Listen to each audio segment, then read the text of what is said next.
Welcome to Everything Sociology 24, where we explore society's deepest questions through a sociological lens. Today we investigate a burning issue in Nigeria's educational landscape, and that is a crisis that is shaking student confidence and raising troubling questions about the fairness of standardized testing. This is Jamb 2025, a score, a system, and a society in crisis. But before we go further, my name is Godwin Agbaka. Please remember to kindly subscribe to this channel. In recent weeks, social media has erupted with shock and sorrow following the release of the 2025 Unified Tertiary Matriculation Examination (UTME) results conducted by the Joint Admissions and Matriculation Board (Jamb). From Lagos to Kaduna, stories of brilliant students scoring inexplicably low have flooded the digital sphere, creating a wave of disbelief, rage, and despair. One of such cases has captured national attention. My brother scored 169 after a month of preparation. Last time he scored 278. How do you explain that? Timmy X, an ex-user whose post went viral, backed her claim with evidence. Excellent WAEC result, consistent academic excellence, and a family history of high achievers. Her brother, a former assistant head boy and a known representative at academic competitions, had stunned even his teachers with a dramatic drop. Another user at Kuwam 001 presented a more jarring scenario.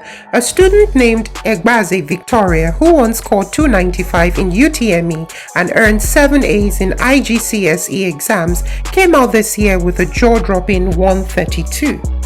What really happened? The statistical plummet in scores amongst otherwise outstanding students has triggered a national debate, not just on educational policies, but on the very legitimacy of the UTME as a fair metric. And here lies the crux of the matter. Can a single standardized exam, that is Jamb, truly measure intelligence, potential, or preparedness? From a sociological perspective, sociology actually teaches us that systems of evaluation, especially in education, are never truly neutral. They are shaped by structures, access, class, and institutional reliability. Jamb is not just an exam, it is a gatekeeper. But when the gatekeeper becomes erratic or unaccountable, it no longer measures merit, it enforces inequality. In a country where UTME scores determines whether you enter university and possibly escape poverty, a system that fails to accurately reflect student ability becomes not just unfair, but dangerous. Since the CBT, that is computer-based testing format, was introduced a couple of years back, complaint of technical glitches, sudden logout, missing questions, and timing inconsistencies have only grown. Could these technical flaws be impacting scores? You may ask. Jamb itself has been tight-lipped, often citing malpractice detection algorithms and delays due to forensic verification, yet the board provides no independent mechanism for review or appeal. With so much at stake, transparency is no longer a luxury, it is certainly a necessity. Some have tried to pin the crisis on a failing reading culture, accusing students of being glued to TikTok, Snapchat, and Instagram, but that explanation falls flat in the face of candidates like Victoria and Timmy X's brother, students who were prepared, consistent, and had previously excelled. Imagine.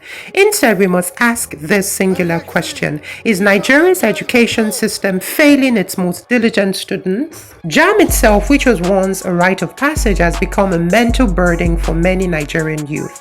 A poor UTME score doesn't just delay university admission, it can shatter a student's self-esteem, alienate them from their peers, and cast doubt on their self-worth. Another consistent concern has been the inexplicable delay in releasing scores.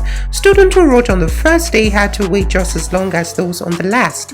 Jamb attributes this to cross-checking and data verification, but in the absence of an open, transparent audit, speculation still thrives. The question still remains, should one exam, vulnerable to glitches, institutional opacity, and systemic imbalance, determine the future of millions of Nigerian youth? Until we answer that, stories like Victoria's and Timmy X's brother will continue, not as exception, but as the norm. Thank you for watching, and please remember to subscribe to Everything Sociology 24 for more deep dives into real issues shaping lives, minds, and society. My name is Ode Godwin Agbaka.